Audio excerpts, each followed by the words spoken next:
Merci beaucoup pour votre présence ce soir. Nous avons donc réuni 27 États, dont 21 chefs d'État et de gouvernement, ce soir à Paris, suite à l'analyse qui est la nôtre et à ce que j'avais exprimé il y a maintenant quelques jours aux côtés du président Zelensky dans cette salle même, à savoir le changement de posture à nos yeux de la Russie.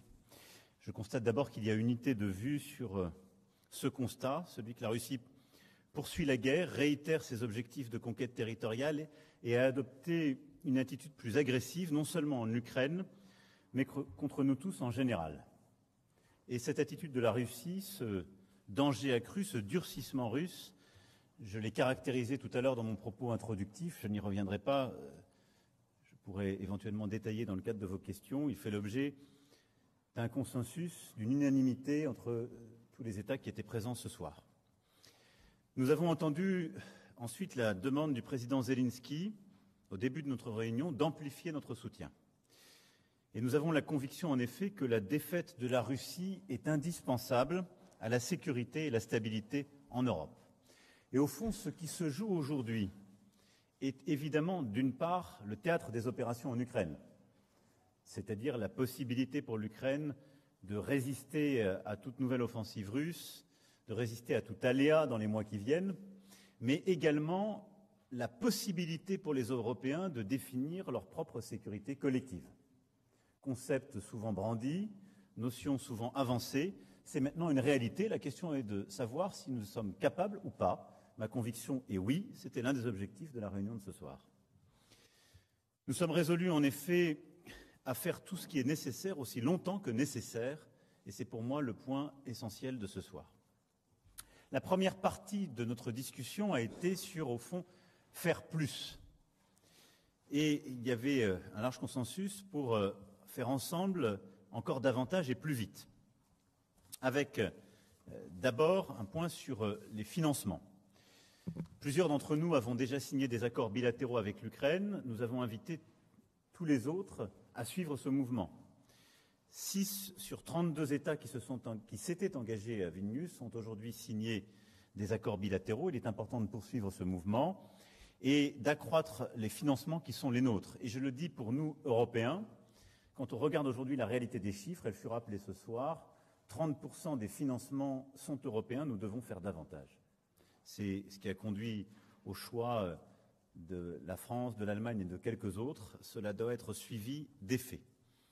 Déployer donc davantage de financements bilatéraux, déployer aussi davantage de financements européens, c'est le sens de la décision que nous avons prise au sein de l'Union européenne avec la Facilité européenne de paix et l'accord de février, début de ce mois à Bruxelles. Mais il y a plusieurs pistes aussi qui sont sur la table, que la France soutient. Celle, par exemple, de la Première ministre d'Estonie qui propose d'avoir des émissions communes de dette pour financer nos initiatives militaires de soutien à l'Ukraine et donner de la visibilité à nos industriels. Le consensus est là, en tout cas, pour dire que nous devons déployer, mobiliser davantage de financement, comme la France l'a fait ces derniers jours, et donner de la visibilité sur plusieurs années aux Ukrainiens. À côté de cela, le consensus a été fort aussi pour dire que nous devons aller encore plus fort sur une économie de guerre. Nous le faisons en France depuis 2 ans, nous l'avons réussi sur certaines composantes. La France, par exemple, mène cette coalition pour l'artillerie avec de vrais résultats et une économie de guerre qui s'est organisée. Force est de constater qu'aujourd'hui, nous tous, Européens, non Européens d'ailleurs, qui soutenons l'Ukraine, avons encore des marges de manœuvre et nous devons aller plus vite et plus fort sur cette thématique. La priorité des priorités est la question des munitions. Nous l'avons largement mobilisée pour ce qui est du domaine de l'artillerie, coalition sur laquelle nous avons, comme vous le savez, justement ce rôle d'impulsion. Mais nous nous sommes tous engagés autour de la table à aller au bout des stocks qui sont encore disponibles, à identifier les pays tiers qui sont mobilisables dans les différentes catégories de munitions et à aller vers aussi toutes les solutions nouvelles proposées pour aller solliciter des pays tiers, en même temps que nous avons tous pris conscience de la nécessité de faire face à la rareté de certaines composantes, en particulier les poudres. Deuxième élément, ce sont les systèmes de défense solaire, sur lesquels là aussi nous devons mobiliser davantage et qui font partie des besoins ukrainiens. Et troisième élément, ce sont tous les missiles et bombes à moyenne et longue portée qui sont extrêmement importantes pour les Ukrainiens et sur lesquels les besoins sont là. Vous le savez, la France en a livré plusieurs et donc nous avons là aussi pris des décisions concrètes. Au total, nous avons aujourd'hui 8 coalitions capacitaires qui existent. Nous avons acté de renforcer sur ces 8 coalitions capacitaires la dimension munitions et d'avoir une impulsion immédiate sur ce sujet. De redonner une impulsion à la coalition défense solaire, sur laquelle un besoin a été explicité par le président ukrainien, et de créer ce soir une 9e coalition, une coalition pour les frappes dans la profondeur, et donc missiles et bombes de moyenne et longue portée. Nous allons organiser cette coalition à partir de ce soir pour mobiliser toutes les bonnes volontés, les États qui ont des capacités, qui ont commencé ou sont prêts à livrer des équipements nouveaux. Nous avons ensuite, dans un deuxième temps de la discussion, abordé la nécessité de faire différemment. En effet, nous voyons bien que nous sommes à un moment critique du conflit qui nous impose de prendre l'initiative. Nous sommes à un moment où l'Ukraine est soumise à une très forte pression et qui nous impose de ne pas simplement être en réaction, mais à aider l'Ukraine justement à prendre des initiatives, et à un moment où il y a des incertitudes stratégiques qui sont là.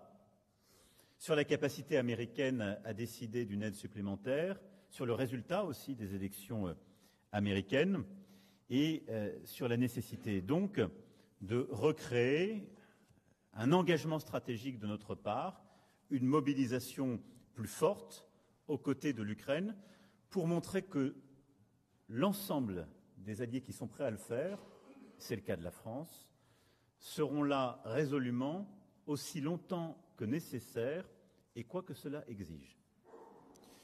Ceci nous a conduit, après une discussion très stratégique et prospective, à nous mettre d'accord sur 5 catégories d'actions sur lesquelles il y a un consensus pour prendre de nouvelles initiatives. Le cyberdéfensif, la coproduction d'armements, de capacités militaires, de munitions en Ukraine, la défense de pays menacés directement par l'offensive russe en Ukraine, en particulier la Moldavie, la capacité de soutenir l'Ukraine à sa frontière avec la Biélorussie avec des forces non militaires, et les opérations de déminage.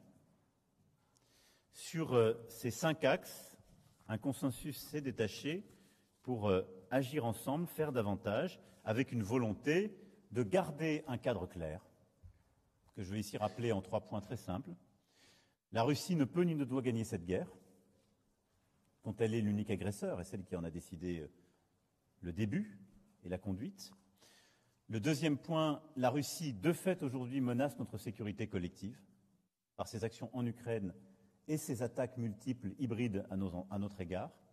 Et le troisième point, nous voulons maîtriser toute communication et évidemment éviter toute escalade, rappel étant fait que nous ne sommes pas en guerre avec le peuple russe, mais que nous ne voulons simplement pas les laisser gagner en Ukraine. Sur ces 5 points, nous allons donc poursuivre, en même temps que sur les premiers sujets de notre travail commun, en nous coordonnant très étroitement donc, avec les Ukrainiens. Sur tous ces sujets, nous sommes convenus que donc, les ministres français de la Défense et des Affaires étrangères inviteraient tous leurs collègues ici présents, ainsi que tous ceux qui sont partenaires potentiels et qui sont en état de contribuer à ces actions et qui sont désireux de le faire, de s'y joindre, les réuniront pour pouvoir décliner opérationnellement les initiatives qui ont été prises ce soir. Ceci redit notre détermination à tous, plus encore qu'hier, quelques jours après les 2 ans début de cette agression russe, de soutenir l'Ukraine, de permettre à l'Ukraine justement de négocier dans les meilleures conditions la paix et le retour à sa souveraineté pleine et entière et à son intégrité territoriale, et notre volonté concrètement de bâtir notre sécurité collective. Je vais maintenant répondre à toutes vos questions. Bonsoir, Monsieur le Président. Janus Baum de Bloomberg. Deux très petites questions sur les propos du Premier ministre slovaque qui, avant cette conférence d'aujourd'hui, évoquait la possibilité d'envoyer des troupes au sol occidental en Ukraine. Est-ce que cela a été discuté aujourd'hui? Qu'est-ce que vous en pensez et qu'en est-il? Et deuxième question sur la proposition de la République tchèque d'envoyer des centaines, de sourcer des centaines de milliers d'obus qui seraient achetés, donc des munitions qui seraient achetées à des acteurs non européens. Est-ce que la France pourrait participer à cette initiative? Les Néerlandais ont indiqué vouloir y mettre une centaine de millions d'euros. Et qu'est-ce que vous pensez de cette initiative-là? Est-ce qu'on ne pourrait pas passer par des fonds européens? Merci. Sur la première question, tout a été évoqué ce soir de manière très libre et directe. Il n'y a pas de consensus aujourd'hui pour envoyer de manière officielle, assumée et endosser des troupes au sol. Mais en dynamique, rien ne doit être exclu. Nous ferons tout ce qu'il faut pour que la Russie ne puisse pas gagner cette guerre.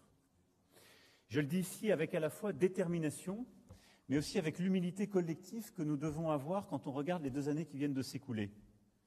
Beaucoup de gens qui disent « jamais, jamais aujourd'hui » étaient les mêmes qui disaient « jamais, jamais des tanks », « jamais, jamais des avions », « jamais, jamais des missiles de longue portée », « jamais, jamais ceci » il y a 2 ans. Je vous rappelle qu'il y a 2 ans, beaucoup autour de cette table disaient « nous allons proposer des sacs de couchage et des casques ». Et aujourd'hui disent « il faut faire plus vite et plus fort pour avoir des missiles et des tanks ». Ayons l'humilité de constater qu'on a souvent eu 6 à 12 mois de retard. C'était l'objectif de la discussion de ce soir. Donc tout est possible, si c'est utile, pour atteindre notre objectif. Pour ce qui est ensuite de la proposition tchèque, elle est totalement cohérente avec ce que nous avons fait et ce que nous menons sur l'artillerie. Nous avons d'ailleurs sollicité des États non membres de l'Union européenne pour arriver à des solutions qui sont les nôtres. Et donc nous participerons à cette initiative là aussi. Nous allons rentrer dans le détail dans les 10 jours à venir, mais nous sommes totalement ouverts à cela. Le seul objectif, c'est l'efficacité pour aider les Ukrainiens.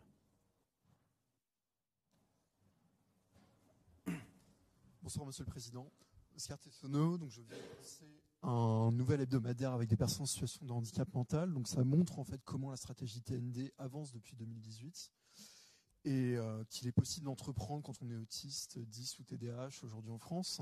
Ma première question va porter sur les importations et les exportations en Russie actuellement, puisqu'on voit qu'un ensemble d'acteurs économiques exportent, donc européens, exportent toujours des produits en Russie, notamment dans le secteur alimentaire, et un ensemble d'acteurs du secteur militaire aussi, puisque Le Figaro a fait un papier ce matin pour expliquer comment des armes russes contenaient des éléments fabriqués en Occident, et ce qui fait qu'il y a une réelle difficulté parfois à différencier les armes occidentales offertes aux Ukrainiens et les armes russes sur les territoires de guerre.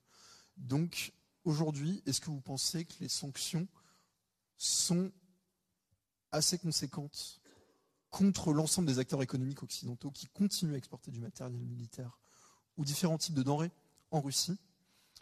Et enfin, j'aimerais avoir un dernier mot peut-être lié à mon média sur toutes les familles qui se battent pour que leurs enfants soient scolarisés et qu'ils aient la meilleure éducation possible. D'abord, merci beaucoup pour la démonstration concrète du fait que l'inclusion n'est pas qu'un mot, mais une réalité, et que des initiatives très concrètes, entrepreneuriales, professionnelles, la plus grande exigence sont possibles, et je vous félicite pour cela. Sur ce qui est de la scolarisation des enfants en situation de handicap, je veux dire ici que nous avons augmenté de plus de 40% la scolarisation des enfants en situation de handicap depuis 2017. Nous avons augmenté de 60% le budget de cette politique publique, qui représente aujourd'hui plus de 3 milliards d'euros pour la nation chaque année. On n'est pas au bout pour autant.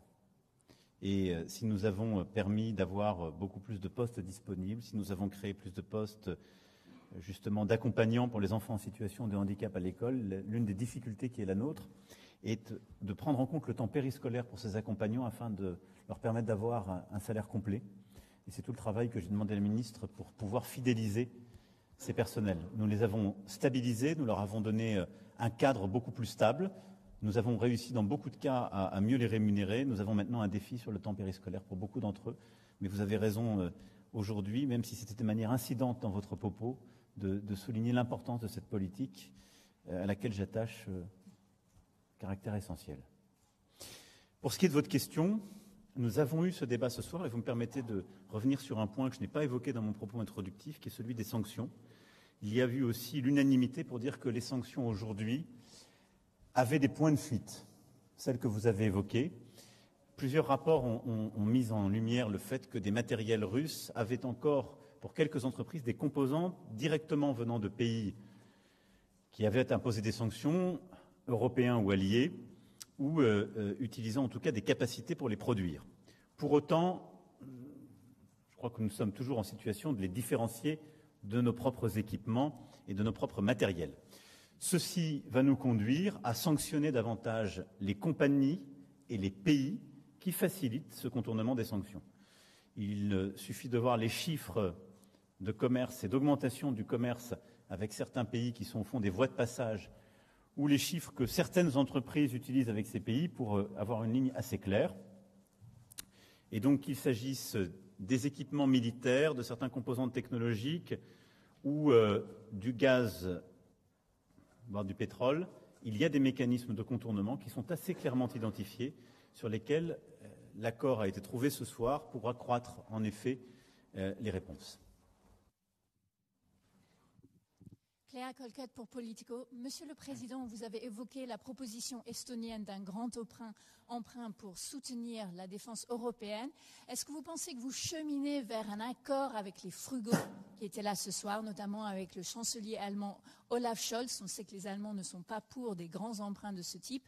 Et par ailleurs, on voit des articles de presse qui évoquent peut-être des discussions sur la livraison de Mirage en Ukraine, de Mirage français. Est-ce que vous pouvez nous dire si cela va se concrétiser? Merci. Alors aujourd'hui, nous n'avons pas de discussion sur des Mirages, mais nous avons une formation qui est en cours de pilote. Ensuite, nous regardons les capacités qui pourraient être utiles. Il y a dans les 8 coalitions existantes, à laquelle nous avons ajouté donc ce soir une 9e coalition sur les missiles longue portée, une coalition qui existe en matière justement d'aviation et qui est une coalition dite F-16. Elle existe, elle est là. Nous n'avons pas de F-16 comme vous le savez, puisque nous avons nos propres capacités, mais nous regardons sur nos propres capacités ce qui serait utile pour la défense du sol ukrainien. Pour le moment, en tout cas dans le cadre de cette coalition existante, nous formons des pilotes et nous allons continuer. J'ai connu un monde où l'Allemagne et la France se mettaient d'accord pour convaincre les frugaux. Et dans ce monde-là, d'ailleurs, l'Allemagne n'était pas considérée comme un pays frugal, à proprement parler. Je note, et c'est la beauté des moments que nous vivons, que l'Estonie, qui était en effet l'un des pays frugaux, a fait une proposition d'emprunt commun. Je m'en félicite et je la partage. Et je pense que si nous avions la capacité, ensemble, de mettre en place exactement ce que nous avons fait en franco-allemand d'abord, puis en européen, à l'été 2020, pour répondre à la crise Covid, sur la guerre en Ukraine, ce serait pertinent.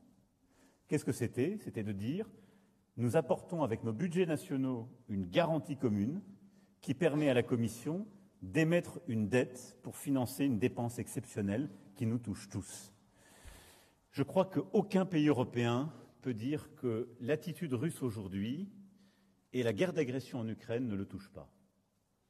Et donc je pense que c'est exactement une situation de ce qu'on appellerait un choc géopolitique totalement symétrique qui justifie des mesures d'exception. Je soutiens donc la proposition de la Première ministre estonienne.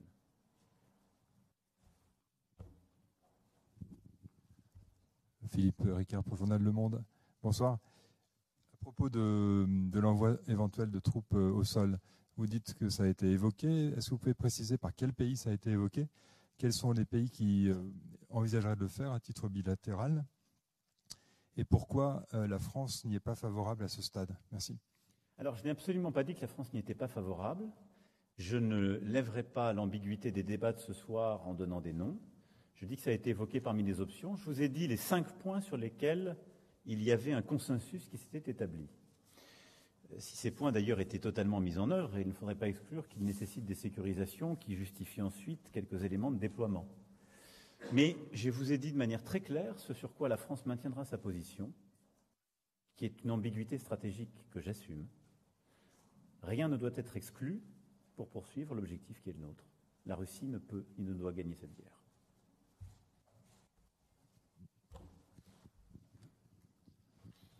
Bonsoir, Monsieur le Président, c'est Martin Balucha pour la radio publique tchèque. Je vais revenir vers l'initiative tchèque qui a été aujourd'hui présentée par le Premier ministre tchèque. Le quotidien britannique, il a évoqué, le Financial Times, il avait évoqué une somme de plus d'1 milliard d'euros pour financement justement de cette munition, de ces capacités d'obus. Quel financement en fait est-ce qu'on cherche pour cette aide à l'Ukraine, et donc on parle de quel horizon est-ce qu'on pourrait fournir cette aide à l'Ukraine? Est-ce qu'on parle de plusieurs semaines, des mois? Merci beaucoup. Je serais très prudent sur les chiffres, qu'il s'agisse de nombre de munitions ou d'argent, puisque ceux qui ont pu s'engager ces derniers mois sur ce sujet ont été rattrapés par la réalité. Nous produisons, nous, le maximum de munitions que nous pouvons. Nous avons fait plus que tripler nos capacités. Notre volonté de mobiliser chez nos partenaires et tous ceux que nous trouvons des capacités supplémentaires. Et d'ailleurs, il se trouve que plusieurs États qui étaient autour de cette table ont fait les mêmes démarches que la République tchèque. Et donc, ce soir nous a permis de mutualiser ces efforts. Et donc, dans les 10 prochains jours, nous allons mettre tous ces efforts autour de la table, car nous avons démarché beaucoup de pays européens, non européens, qui ont des munitions disponibles. Parce que c'est ça, à très court terme. Il faut que ce soit des munitions qui soient disponibles dans vos stocks. Et donc, ça, c'est le premier point. Et donc, nous mobiliserons des financements bilatéraux comme multilatéraux sur la table. La question, je dirais, est de rang 2. C'est maintenant une question de disponibilité de ces munitions. La deuxième chose, c'est de produire plus, nous-mêmes, on a déjà triplé, avec les Ukrainiens sur leur sol et avec tous les partenaires possibles. Et là, nous devons sécuriser, en particulier la poudre, qui est vraiment ce qui manque aujourd'hui. Parce qu'il faut vous représenter qu'en fond, il y a 2 ans, nous vivions dans un monde où très peu de gens anticipaient le retour d'une guerre continentale avec une telle intensité sur le sol.